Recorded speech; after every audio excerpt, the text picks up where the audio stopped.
Les doy, les doy la más cordial bienvenida a todos ustedes a esta charla, abordaje actualizado de agresiones sexuales infantiles, un fenómeno que desafía la intervención. Mi nombre es Marcela Arancibia, Product Manager de la Escuela de Trabajo Social de la Pontificia Universidad Católica de Chile, y les agradezco el interés de todos ustedes por participar en esta actividad. Esta charla se enmarca en el programa del Diplomado en Intervención en Abuso Sexual Infantil, el cual está próximo a comenzar con sus clases el 23 de mayo. Tiene un total de 282 horas en un formato online con clases en vivo. Las clases son los días martes y jueves de 18:30 a 21:45 horas. Como nos van quedando algunas vacantes disponibles, queremos contarle a todos ustedes que requieran información o asistencia en su matrícula. Estamos dejando en el chat nuestro teléfono y datos de contacto por si necesitan entonces asistencia con este tema. Nos acompaña esta tarde María Ignacio Mengi, docente de nuestro programa y coordinadora académica del Diplomado en Intervención en Abuso Sexual Infantil, quien abordará el contexto de esta charla.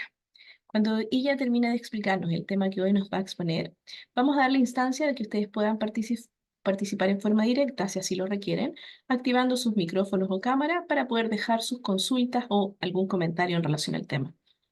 Queremos invitarlos a algo muy importante, por supuesto, a todos ustedes que están participando de esta charla y que posterior a ello manifiestan su intención de matrícula. Les queremos compartir una noticia especial que vamos a dar a conocer al final de esta sesión. Entonces, para dar comienzo, les presento a María Ignacio Mengi, trabajadora social de la Pontificia Universidad Católica de Chile, con magíster en Trabajo Social y Organizaciones, diplomado en Criminología también de la Pontificia Universidad de Chile y un diplomado en Gerencia Social y Políticas Públicas de la Universidad de Chile. Ignacia, te agradezco mucho esta tarde acompañarnos. Cuéntanos cómo estás. Muy bienvenida.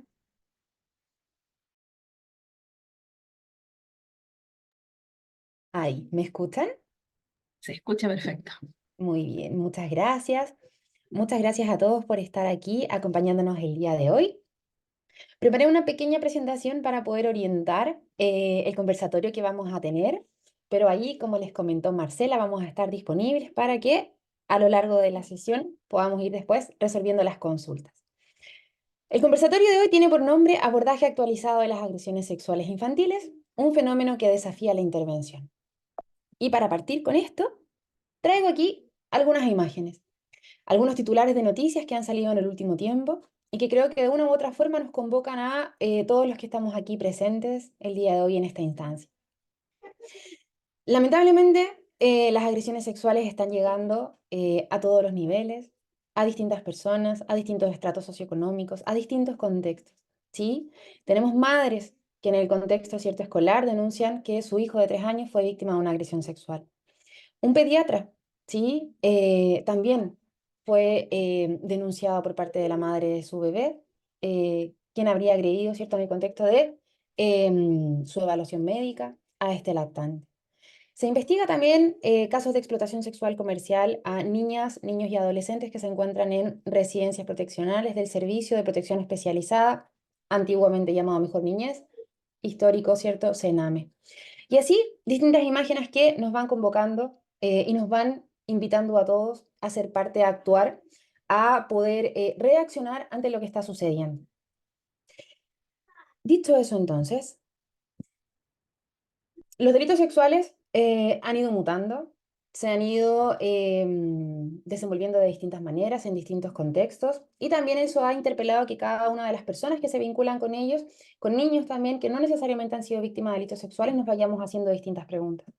¿Han aumentado los delitos sexuales? ¿Cómo se deben abordar estas situaciones, cierto? Una develación, o cuando yo me doy cuenta de que hay un niño siendo víctima de una agresión sexual, desde el ámbito de salud, desde el ámbito de educación. ¿Qué le pregunto? ¿Cómo le pregunto? ¿Sí? ¿Será que hoy en día las víctimas están contando más que antes, están contando menos? O bien, cuando la víctima siendo adulta nos cuenta que de niño fue víctima de una agresión sexual, nos preguntamos, ¿y por qué se demoró tanto? ¿Por qué tanto tiempo le tomó poder contar esto que había vivido o esto que ha estado viviendo? ¿Sí? ¿A quién le cuento yo cuando una víctima se acerca y me cuenta a mí esto? ¿Quiénes y cuándo deben saberlo? ¿Cómo, por ejemplo, si esto se diera en un contexto escolar? ¿Cómo lo debemos abordar con los compañeros de colegio? Que pueden no haber sido víctima directa, de esta situación, pero sí requieren de que el equipo escolar, ¿cierto? El equipo profesional pueda darles a ellos una contención, una explicación, considerando lo que pueda haber pasado con su compañerito, con su amigo. Contexto comunitario. ¿Cómo lo abordamos también cuando un niño, una familia se entera que en la casa de al lado un niño fue víctima de una agresión sexual o que en la casa de al lado vive una persona que ha cometido agresiones sexuales hacia otros niños? ¿Qué hago entonces si un niño, una niña o un adolescente me cuenta que fue víctima de una agresión sexual? Y esa pregunta es clave, ¿sí? Esa pregunta es clave porque de una u otra forma la reacción que yo tenga va a tener incidencia en una serie de elementos. ¿Qué quiero decir? Va a incidir, por ejemplo, en la posibilidad de que este niño continúe narrando, ¿sí? Entregando más detalles respecto a lo que vivió. Va a incidir en la posibilidad de que este niño se retracte de los dichos que nos ha dado, ¿cierto? De parte de la historia o de la totalidad de ella. Va a incidir o puede incidir, ¿sí? En la forma en cómo este niño, este adolescente se va a sentir respecto a los dichos que dijo, cómo el entorno va a responder a él, ¿sí? E incluso cómo el proceso penal va a continuar avanzando. Las experiencias de vulneración, de manera amplia, ya saliendo un poco de las agresiones sexuales, requieren de que sean abordadas desde una mirada interdisciplinaria, ¿sí? Donde distintas disciplinas se pongan al servicio y puedan ir trabajando de manera coordinada en conjunto. ¿Por qué? Porque los niños, las niñas y los adolescentes requieren de un abordaje que responda a la integralidad, donde no atomicemos, ¿sí?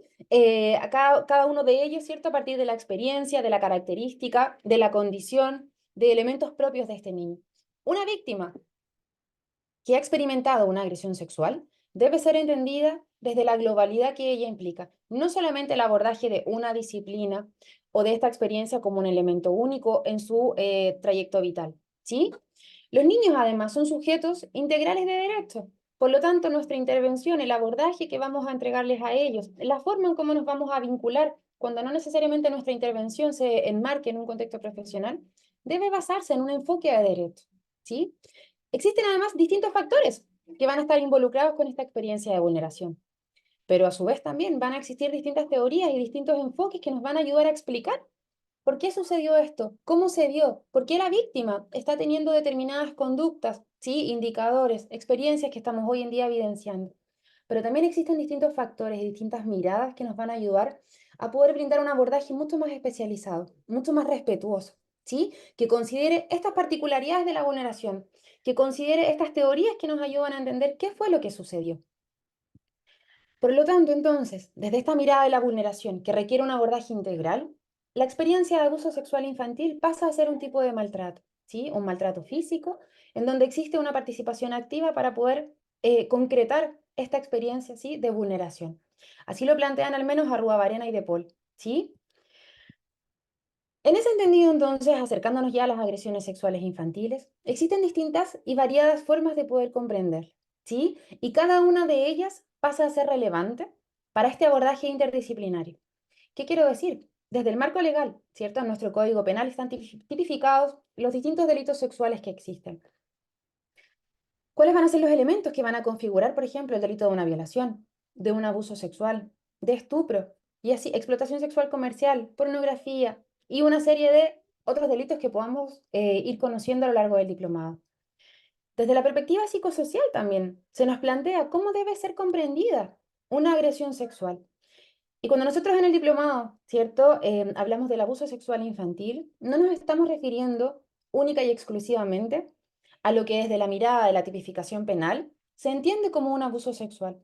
Estamos entendiéndolo como una agresión, como una transgresión a los límites corporales de ese niño, niña y adolescente, ¿sí? Por lo tanto, desde la perspectiva psicosocial, perdón, existen distintos autores que nos han ido entregando variadas concepciones que entre ellas pasan a ser complementarias, dentro de los cuales tenemos a Barudi, ¿sí? Vamos a ver a continuación luego una definición que nos plantea acá, Vinca Jackson. Y me devuelvo entonces solo para plantear esta tercera mirada. Cómo desde la salud pública las agresiones sexuales también deben ser comprendidas y abordadas, ¿sí? Cuando una persona, sea niño, niña, adolescente o adulto, experimenta una transgresión en la esfera de la sexualidad, esta experiencia tiene implicancias que desde la salud pública deben ser abordadas, ¿sí? Hace muy poco tiempo existe una fundación, Fundación No Más Abuso Sexual, ¿cierto? Que generó una campaña, un movimiento, desde el cual ellos levantaban la necesidad de que el sistema de salud público pudiese hacerse cargo, ¿cierto?, del abordaje psicológico especializado de niños que han vivido experiencias de agresión sexual. Entonces, desde allí también debemos ir visualizando esta experiencia. ¿Sí? ¿Y por qué? Porque el abuso sexual contra los niños, las niñas y los adolescentes es considerado una de las peores formas de violencia hacia este grupo etario. Y por lo tanto, entonces, cada uno de nosotros, desde el rol que tiene, desde el espacio en el cual se desempeñe, la institución en la cual esté, debe actuar, debe formarse para poder tener una respuesta acorde, que vaya muy en línea, ¿cierto?, con los desafíos que nos están imponiendo hoy en día las agresiones sexuales. Como yo les mostraba al principio de la presentación, hay una serie de noticias titulares que nos están diariamente mostrando noticias respecto a esto. La explotación sexual comercial es algo que en nuestro país no estaba visibilizado de la forma en como lo es hoy, ¿sí? Es algo que desde la mirada del marco legal ha sufrido modificaciones, ¿sí? Para que entonces el sistema de justicia pueda dar una respuesta pertinente. Desde la mirada psicosocial, también los profesionales que estamos en esta materia hemos tenido que ir formándonos para entender las características y las particularidades del trabajo con estas víctimas, para entender la fenomenología de este tipo de agresiones. Y entonces, yo les decía que desde la mirada psicosocial también tenemos definiciones, con formas de comprender las agresiones sexuales. Y Vinca Jackson, ¿cierto? Psicóloga, probablemente muchos de ustedes la conocen, ella fue víctima de una agresión sexual y ha escrito una serie de libros en donde narra su experiencia y también va entregando información para la especialización y la actualización de los profesionales en esta materia. ¿Qué es lo que ella nos plantea? Que toda conducta de naturaleza sexual en los hechos y hasta en los dichos, ¿sí? Vinca Jackson agrega un elemento nuevo que no estaba consignado en las otras formas de comprender las agresiones sexuales, a la que se expone o a la que se somete a un menor de edad, que no está en condiciones de elegir, de discernir y o de protegerse, porque no cuenta con los repertorios para hacerlo y porque está en una situación de desventaja o de indefensión, constituye un abuso sexual infantil. Entonces, cuando nosotros como profesionales nos acercamos a trabajar en esta materia, debemos tener a la vista siempre el autocuidado, el cuidado de los equipos. Trabajar con niños que han sido víctimas de una agresión sexual o con adolescentes que han enfrentado estas experiencias conlleva una afectación en nosotros, ¿sí? Irremediablemente se nos van a remecer una serie de emociones, una serie de experiencias. Pensar en personas que pudiesen, de una u otra forma, traernos recuerdos asociados al relato que podemos escuchar. Por lo tanto, es fundamental que nosotros tengamos una formación adecuada. Cuando yo sé, cuando yo me he especializado, ¿sí? Cuando yo tengo el dominio de determinadas técnicas, tengo la certeza o tengo la seguridad o el respaldo de que lo que estoy haciendo tiene fundamentos, de que las decisiones que estoy tomando tienen asidero, ¿sí?, en un algo. Por lo tanto, eso de una u otra forma calma en mí, ¿cierto? Tranquiliza y respalda las decisiones que tomo. Pero además, el tener la posibilidad de compartir con otras personas que tienen los mismos intereses o que se desempeñan en en la misma temática, genera que podamos compartir, ¿sí? Que podamos entendernos, porque es muy difícil conversar de esta materia en el fondo con personas que no están involucradas. Conversar con familiares de agresiones sexuales hacia niños puede ser incluso perjudicial para esos otros que están escuchando, porque no tienen las herramientas para poder hacerlo. Por lo tanto, tener un espacio en el cual podamos compartir con personas que tienen la especialización, que puedan darnos, ¿cierto?, otros insumos, otra mirada, también es una forma, ¿ya?, de poder tener espacios de autocuidado. Y además, cuando yo me cuido a mí mismo, cuando cuido a mi equipo de trabajo, puedo desempeñar de una u otra forma un mejor trabajo, ¿sí?, el cual va a redundar en las víctimas con las cuales trabajamos. Cuando yo soy un profesional que ha perdido de una u otra forma, comillas, la sensibilidad en la materia, que no está actualizado, que no tiene las herramientas para dar un abordaje vigente, que no tiene conocimiento de las normativas actuales, ¿cierto? Y que por lo tanto va tomando decisiones que atentan contra aquello, puedo generar, ¿cierto?, una afectación negativa a esta víctima, al proceso que ella va a vivir, al tránsito por el cual va a caminar, ¿cierto?, desde el sistema penal, desde el proceso de resignificación de la experiencia, hasta el impacto que esto pueda tener en el contexto familiar y comunitario. Fundación Amparo y Justicia este año lanzó un reporte, ¿sí? Y solo se los comparto porque me parece que los números son llamativos, ¿sí? Nos alarman, de una u otra forma nos convocan y nos hacen poder prestarle más atención a esto. El año pasado, el año 2023, se registraron 40.361 denuncias por agresiones sexuales hacia niños, niñas y adolescentes, ¿sí? Si bien respecto al año 2023 las denuncias fueron casi un 4% menor, han sido 3,21 veces mayores que lo que teníamos al año 2006, ¿sí? Lo cual no debe en ningún caso dejar de alarmarnos. Las tasas de agresiones o las regiones en las cuales se han presentado mayores agresiones sexuales son la región de Arica y Parinacota, Ñuble, Aysén, ¿sí? Pensando en la cantidad de agresiones por habitantes. El 84% de las denuncias que se han presentado han sido efectuadas por víctimas de sexo femenino. Por lo tanto, también las agresiones sexuales tienen un enfoque de género muy importante que debe ser considerado para su abordaje, para la intervención y para transitar con esta víctima y su familia en el proceso de resignificación. Solo para poder profundizar y quizás ayudar a entender y darle otra mirada a estas casi 40.000 víctimas que tuvimos el año 2023, el Observatorio para la Niñez en el año 2017 plantea que de cada 10 víctimas que han experimentado una agresión sexual, 7 de ellas o el 70% no lo cuenta, no lo denuncia. Y del 30%, ¿sí? Restante, o las 3 víctimas restantes que sí lo hacen, solamente el 84% de ellas pasan a ser archivadas o desestimadas, mientras que el 16% logra una sentencia. Por eso, ante este dato, 16% del 30% de las víctimas que denuncian, nuestro sistema judicial ha ido generando modificaciones, ¿sí? Desde hace un par de años atrás está en ejercicio la ley de entrevistas videograbadas, que de una u otra forma regula la forma en cómo nos vamos a vincular con estas víctimas, cómo va a ser el procedimiento, cómo ellas van a transitar por este sistema de justicia, cómo las distintas actores van a participar con ella y van a ir disminuyendo las instancias en las cuales esta víctima debe participar y cómo además lo va a hacer con personas que están capacitadas para hacerlo. Siguiendo en esta línea de profundizar este dato que yo les digo entonces.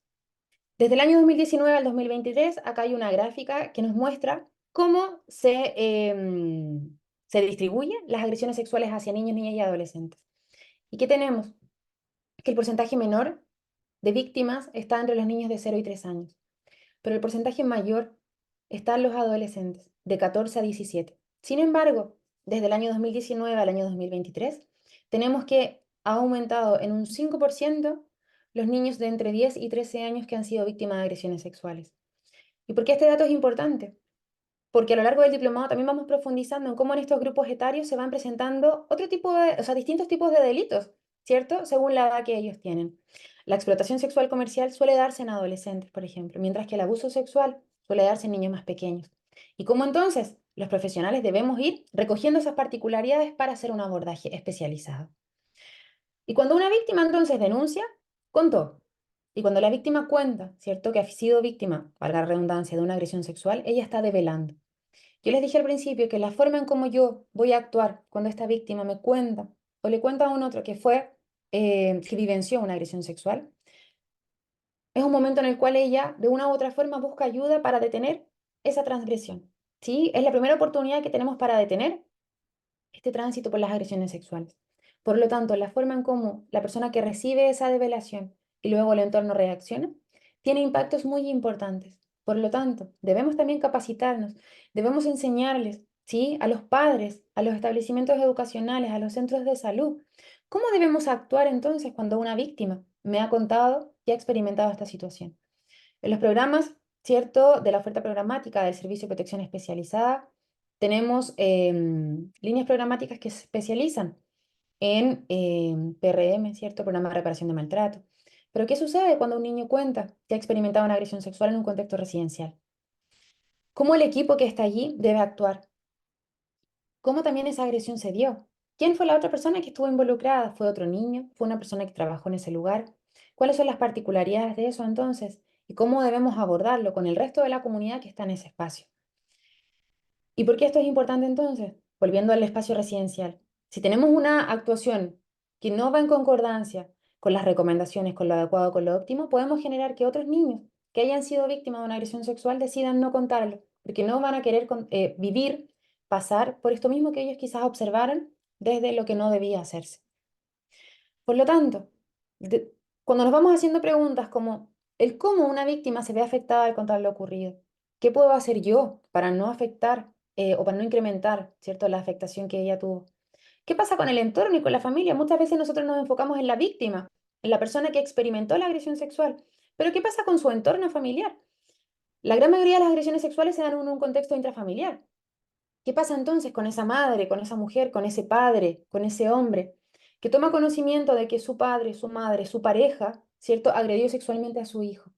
No solamente está el dolor asociado a lo que vivió mi hijo, ¿cierto? O mi familiar, sino también es el dolor de perder de una u otra forma en mi vida a ese familiar que dañó a mi hijo o que dañó a ese ser querido para mí, ¿sí? Por lo tanto, también debemos hacernos cargo de esas víctimas indirectas que están en este entorno. ¿Qué pasa en los casos en donde la familia de una u otra forma se fractura, ¿cierto? Porque el padre o la madre o un hijo, si es que el hijo fue quien agredió a otro hermanito, debe salir del hogar. Esta familia se rompe, ¿sí? Por lo tanto, ahí también requiere de un abordaje especializado. ¿Por qué las víctimas se demoran tanto en contar?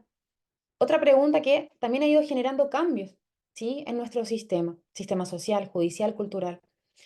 Con las preguntas que yo les mostraba antes, ¿cierto? ¿Cómo una víctima se ve afectada al contar lo que vivió? ¿Qué puedo hacer yo para no aumentar la afectación que ella tuvo? Victimización secundaria. Sí, y en nuestro país entonces tenemos una ley de entrevistas videograbadas que ayuda a evitar esto.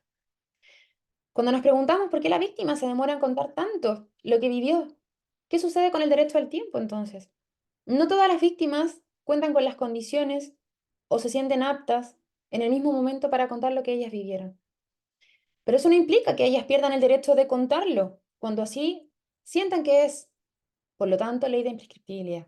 En nuestro país hoy en día los delitos sexuales ya no van a prescribir. Por lo tanto, una víctima en el momento en el que cuente que fue víctima, la situación que ella vivió va a poder ser investigada penalmente, ¿cierto? Y la persona que la agredió entonces va a poder hacerse responsable de esta experiencia de vulneración, algo que hace un par de años atrás no teníamos. Y así entonces se van dando modificaciones sociales, culturales, penales con respecto a los delitos. Tenemos que el delito de explotación sexual comercial hacia niños, niñas y adolescentes ha ido cambiando. Antes, para poder enfrentar desde la mirada penal este tipo de situaciones, debía acudirse a una serie de otros delitos que ayudaban a configurar la explotación sexual comercial. Hoy en día eso ya no es así. ¿Sí? Nuestro sistema judicial entonces está sufriendo modificaciones para poder dar respuesta a los desafíos que nos están poniendo las agresiones sexuales. Y así entonces, las agresiones sexuales no solo es el hecho de pensar en una agresión sexual. Cuando yo les hablo de agresiones sexuales, tenemos que abrir de una u otra forma la comprensión que estamos teniendo de esto y poder considerar que estas agresiones se pueden dar entre hermanos o entre otros niños. Puede ser que el agresor sea una persona externa a la familia, que sea alguien de la familia. ¿Qué pasa en los casos de explotación sexual comercial? No es lo mismo trabajar, ¿cierto? Intervenir con un adolescente que ha sido víctima de una agresión sexual en el contexto de un agresor desconocido para ella luego de ir caminando por determinado espacio, que ser víctima de una explotación sexual comercial donde ella no se siente víctima, donde para ella esto es comillas, algo en lo cual ella quiso ser parte, ella accedió, ¿sí? Ella dio su consentimiento, ella recibe de una u otra forma una retribución por esto. ¿Qué pasa con los niños que tienen necesidades especiales? La evidencia nos dice que niños que, por ejemplo, presentan síndrome de Down tienden a ser víctimas de una u otra forma mucho más fáciles de ser accesibles por un agresor. ¿Qué pasa con el incesto? Cuando en el contexto familiar, ¿cierto? Un padre, una madre agrede a su hijo. ¿Qué particularidades tiene eso? Y entonces, nuestro trabajo desde la mirada de la intervención debe ampliarse, debe considerar a esta víctima directa desde un espacio de intervención individual. Desde un espacio de intervención también donde se considera la diada. ¿Qué pasa con, por ejemplo, esta madre con esta víctima, este padre con esta víctima? ¿Qué pasa con el grupo familiar directo, pero también con el grupo familiar ampliado? ¿Cómo vamos a poder apoyar a esta familia para que luego enfrente, ¿cierto?, lo que va a decir la abuelita, el tío, la tía y el resto de los familiares?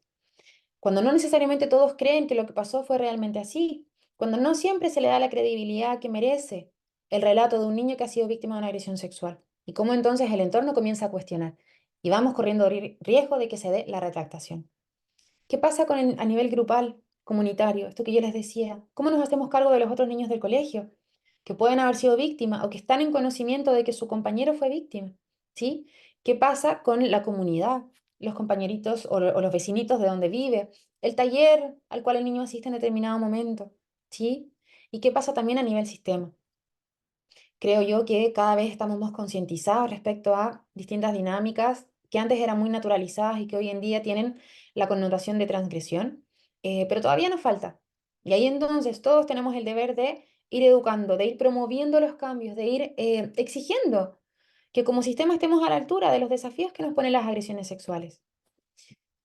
Dicho esto, entonces, este diplomado tiene tres objetivos. Por una parte, comprender e interpretar la problemática del abuso sexual infantil. Recuerden, abuso sexual desde esta mirada macro, desde la agresión, la transgresión.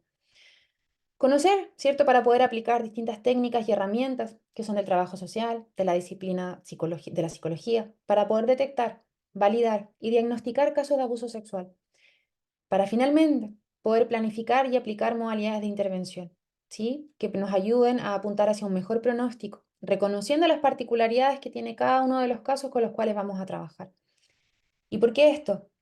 Porque para poder intervenir, tengo que diagnosticar. Y para poder diagnosticar necesito comprender el fenómeno. No puedo intervenir en algo que no conozco. Y para esto entonces tenemos un equipo docente con diversos profesionales de distintas disciplinas, ¿sí? Que se desempeñan en distintos espacios laborales que van a ayudar a tener una mirada muy nutricia, ¿sí? Que se va a poner al servicio de las experiencias, de los casos que vamos a ir analizando a lo largo del diplomado. Tenemos psicólogos, trabajadores sociales, actores, personas entrenadas en distintas disciplinas del yoga, ¿sí? Abogados, entre otros. Y así entonces, yo les dejo de compartir, les doy las gracias y quedo disponible por si hubiese alguna consulta o comentario. Muchas gracias, Ignacia. Bueno, un tema bastante delicado, ¿no? Y muy interesante, por supuesto, todo lo que nos compartes y también, por supuesto, llevado a nuestro programa. Efectivamente, lo que tú bien comentas, la formación adecuada permite entonces un dominio con mejores técnicas para abordar un tema tan sensible, ¿no? Así que, bueno, invitamos a la comunidad que nos está en este momento acompañando, si es que alguno desea hacer alguna pregunta acerca del programa, del tema que nos acaba de exponer Ignacia. Por favor, pueden levantar la mano, activar sus audios o encender su cámara si así lo desean para poder escuchar sus inquietudes. Por lo pronto hemos dejado en el chat nuestro dato de contacto para poder ayudarlos en lo que deseen saber de nuestro programa de diplomado en, en intervenciones en abuso sexual infantil. Entonces, en este momento no tenemos preguntas en el chat. Sí, hay, a ver aquí una persona, Claudia Borges. Claudia, te escuchamos. Cuéntanos, por favor. Hola, buenas tardes. Perdón, pensaba que no me escuchaba. No se Bueno, escucha muy bien, gracias. Claudia, si pudieras subir tu volumen, porque la verdad es que se Sí. escucha muy suavecito. ¿Ahora? Ahora sí, mejor. Ya, muchas gracias. Bueno, darle las gracias por esta oportunidad y también disculparme por ingresar tarde, me costó la conexión, la verdad. Em, entonces no escuché la modalidad y el horario del diplomado. No sé si me pudieran comentar sobre eso o si hay algún otro lugar donde lo puedo ver. Claro que sí, Claudia, agradezco tu pregunta. El diplomado parte el 23 de mayo, es en modalidad online con clases en vivo, así que es sincrónico y tiene, bueno, un total de 282 horas activas de programa y las clases son los martes y los jueves de 6:30 a 21:45 horas. De todas formas, en el chat están los datos de nuestra asistente comercial, que es Melanie, para que puedes tomar nota de su correo y también te podemos contactar por vía WhatsApp con nuestra escuela y te podemos ayudar en, por supuesto, más dudas que puedas tener del programa en sí. Perfecto. Muchas gracias.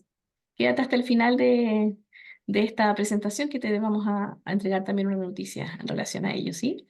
Bueno, Muchas gracias. gracias por tu pregunta, Claudia.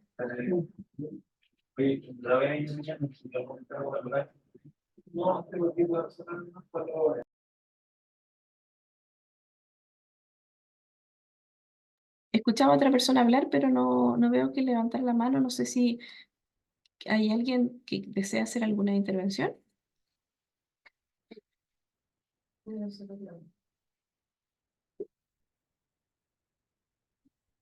Bueno, de todas formas, complemento también a la información que Claudia Borges nos acaba de consultar. El programa también tiene algunas clases presenciales los días sábados, ¿ya? Así que eso igual es importante considerarlo porque también, por supuesto, le da una intervención distinta al programa. No sé si hay alguna otra pregunta que podamos resolver.